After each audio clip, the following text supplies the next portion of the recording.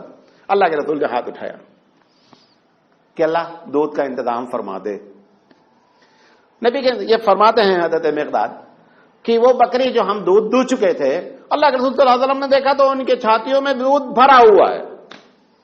خیر, اللہ کے رسول نے دودھ نکالا, اور دودھ نکالنے کے بعد مقداد سے کہا تم بھی پی لو. ان کو یہ ہوا کہ برکت کا دودھ ہے, اس کو چھوڑنے کا نہیں ہے, کیونکہ ہم تو دودھ نکال چکے بکری کا آلریڈی. اس کے باوجود بکری دودھ دے رہی ہے, بکری جو ہے وہ برکت کا دودھ ہے. بہرحال انہوں نے بھی پیا, اور انہوں نے اپنا پورا واقعہ بیان کر دیا کہ رسول ایسا ایسا ہم نے چیٹنگ کی, آپ مجھے معاف فرمائے. اس نے کہا کوئی بات نہیں. یہ حضرت مقداد رضی اللہ تعالیٰ عنہ کا واقعہ ہے. یہ واقعہ جو ہے وہ مسلم شریف کا ہے. کس کا ہے؟ مسلم شریف کا واقعہ ہے. ایک حضرت ابو ہریرہ کا اور واقعہ نقل کر دیتا ہوں, کھانے کا بہت ہے, کتنا نقل کریں گے. ابو ہریرہ رضی اللہ تعالیٰ نے کہتے ہیں کہ مجھے 3 چیز کا غم دنیا میں سب سے زیادہ حضرت ابو ہریرہ رضی اللہ تعالیٰ عنہ کہتے ہیں کہ 3 چیز کا غم مجھے دنیا میں سب سے زیادہ ہوا. ایک, جس دن اللہ کے رسول اس دنیا سے رخصت ہوئے, وہ دن ہمارے لیے بڑی تکلیف کا باعث تھا. دوسرا, وہ دن جس دن حضرت عثمان رضی اللہ تعالیٰ عنہ کی شہادت واقع ہوئی, اس دن بھی ہم بہت پریشان ہوئے. اور تیسرا, ہمارے پاس ایک ٹفن تھا ناشتے دان, وہ غائب ہو گیا. وہ غائب ہونے سے ہم کو بہت تکلیف پہنچی. وہ ٹفن کیا ہے وہ واقعہ بیان کر دیتا ہوں. ایک جنگ میں کھانے کی کچھ شارٹیج تھی. ابو ہریرہ رضی اللہ تعالیٰ عنہ سے حضور نے پوچھا کچھ کھانے کے لیے. انہوں نے کہا لگا تو میرے پاس بیگ میں کچھ کھجور رکھی ہوئی ہے تھیلے میں. حضور نے کہا نکال لاؤ. جب انہوں نے الٹ دیا کھجور تو وہ 21 کھجوریں تھی ٹوٹل. اللہ کے رسول نے ایک ایک کھجور اٹھایا اور اس کو دم کیا. دم کرنے کے بعد انہوں نے کہا اس کو رکھ لو. اب فوج میں جتنے لوگ بھوکے تھے انہوں نے کہا آؤ کھجور کھاؤ سب لوگ. ابو ہریرہ نے کہا کہ تھیلا کھولنے کا نہیں, ہاتھ ڈالنے جانا ہے کھاتے رہنا, ہاتھ ڈال لینا کھاتے رہنا. پوری فوج کھا گئی. خیر, نبی کے مطابق وفات ہو گئی. یہ ناشتے دان کبھی انہوں نے چیک نہیں کیا, ہمیشہ اسی میں سے جب ضرورت ہو نکالتے رہے. وہ 21 کھجور کہتے ہیں حضرت ابو ہریرہ رضی اللہ تعالیٰ عنہ کہ 50 وسق تو میں نے اس میں سے صدقہ کیا, اور ایک وسق 7.5 کنٹل کا ہوتا ہے. ایک وسق میں کتنے کلو ہوتے ہیں؟ 750 kg ہوتا ہے, اور 50 تقریباً وسق میں نے اس میں سے نکال کر لوگوں کو کیا کیا ہے؟ صدقہ دیا ہے. جب حضرت عثمان رضی اللہ تعالیٰ عنہ کی شہادت ہوئی, اس میں ہنگامے میں یہ ناشتے دان کہیں کیا ہو گیا, ہم سے مس ہو گیا. اس ناشتے دان کے مس ہونے کی وجہ سے مجھے بڑی تکلیف ہے. یہ کھانے کے واقعات تھے. یہ ترمذی کی روایت ہے اور مسند ابن احمد. 2 واقعہ اور میں کل کر کے اپنی بات ختم کرتا ہوں. پانی کے بارے میں بڑی احادیثیں ہیں, اور جب اللہ کے رسول صلی اللہ علیہ وسلم کو جنگ کے حالات میں, سفر کے حالات میں جب ضرورت پڑی, پروردگار عالم نے آپ کی پانی سے مدد فرمائی. پانی کا مسئلہ اتنا عرب میں پیچیدہ ہو جاتا ہے کہ اب تو خیر بہت اللہ کا فضل ہے کہ لوگ اونٹ کا پیشاب پیتے ہیں. ایک عام اس زمانے میں جو سفر کرتے تھے لوگ, کیونکہ اونٹ پانی پیتا بھی بہت ہے, پیشاب کرتا بھی بہت ہے, اس کو پیتے تھے. اور جب معاملہ اس سے سیریس ہو جاتا تھا تو اونٹ کو ذبح کر دیتے تھے, اور وہ جو اس کی ایکسٹرا تھیلی ہوتی تھی پانی کی وہ نکال کر کے پی جاتی تھی. پانی اتنا بڑا مسئلہ ہے. اللہ کے رسول صلی اللہ علیہ وسلم ایک جنگ سے واپس آ رہے تھے. راستے میں صحابہ نے کہا اللہ کے رسول پانی نہیں ہے. بڑا تلاش کیا. اتنے میں وہ صحابی راستے میں دیکھا کہ ایک عورت جو ہے اونٹ پر 2 بڑے بڑے مشکیزہ پانی کے لاتے ہوئے آ رہی ہے. اب ایک آدمی کو پیاس لگی ہو اور مشکیزہ سے پانی بھرا آ رہا ہے, آپ اندازہ کریں. انہوں نے اسے کہا کہ آپ یہ پانی کہاں سے لا رہے ہو, کس علاقے سے لا رہی ہو؟ انہوں نے کہا یہاں سے 1 دن اور 1 رات کی مسافت ہے جہاں سے میں پانی لے کر کے آ رہی ہوں. یعنی اندازہ یہ ہے 1 دن اور 1 رات کا مطلب کہ کم سے کم 40 سے 50 کلومیٹر کے فاصلے سے ہم لا رہے ہیں پانی. یہ تو اس نے صحابی نے کہا کہ آپ ہمارے رسول کے پاس چلیے, ہم لوگوں کو بڑی ضرورت ہے پانی کی. انہوں نے کہا لیکن ہم پانی بیچ نہیں سکتے. یہ انہوں نے کہا آپ چلیے بس. اللہ کے رسول صلی اللہ علیہ وسلم کے پاس آئے. اللہ کے رسول نے اسے اپیل کی کہ آپ اپنی مشکیزہ میں مجھے ہاتھ ڈالنے دے بس.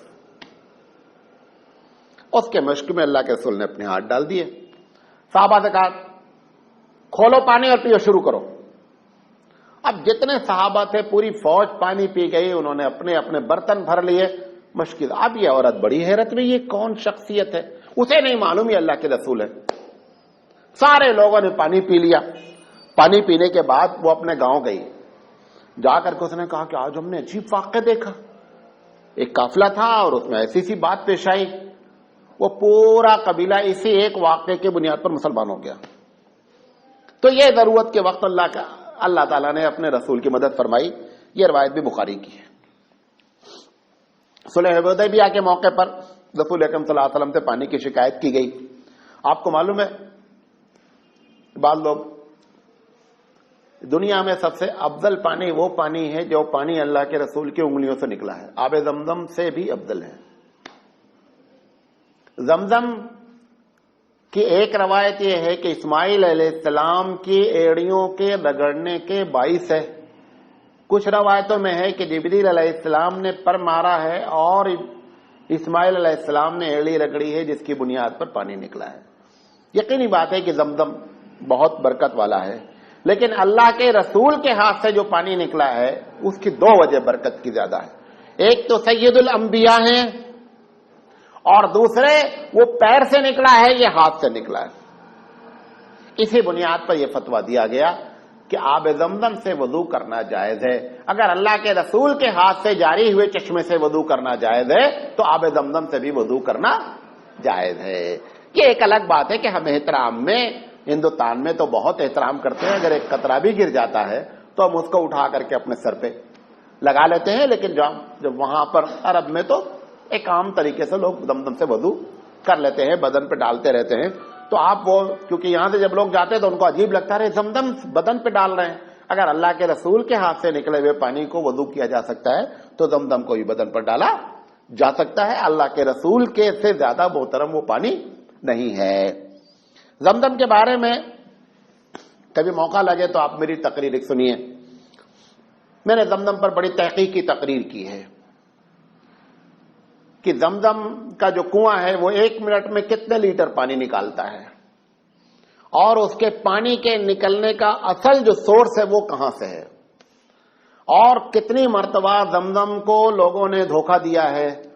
زمزم کنویں کو کتنی مرتبہ بند کرنے کی کوشش کی گئی ہے. کچھ دن تک زمزم جو ہے وہ غائب رہا ہے. یہ ساری باتیں آپ کو نیٹ کی تقریر میں ملے گی. آپ زمزم پر کسی کو شوق ہے تو آپ اس پر تقریر سن سکتے ہیں. بہرحال اور بھی بہت سے واقعات ہیں پانی کے بارے میں. اب ہم تیسرے پوائنٹ پر گفتگو نہیں کر پائیں گے, انشاءاللہ زندگی رہی تو کل ہم بات کریں گے. یہ جو روایت میں نے آپ کو صلح حدیبیہ والی نقل کی, یعنی پانی کی شارٹیج تھی, اللہ کے رسول صلی اللہ علیہ وسلم نے مشکل میں ہاتھ ڈالا اور آپ کی انگلیوں سے جو ہے پانی نکلا, یہ روایت بھی بخاری کی ہے. لہذا انشاءاللہ زندگی رہی تو کل ہم بات کریں گے کہ اللہ کے رسول نے جو فیوچر کے بارے میں, غیب کے بارے میں, مستقبل کے بارے میں لوگوں میں باتیں کی وہ کیا ہیں اور اس کی حیثیت کیا ہے. وآخر دعوانا الحمدللہ رب العالمین. سبحان اللہ وبحمدہ, سبحانک اللہم وبحمدک, اشہد ان لا الہ الا انت, استغفرک واتوب الیک.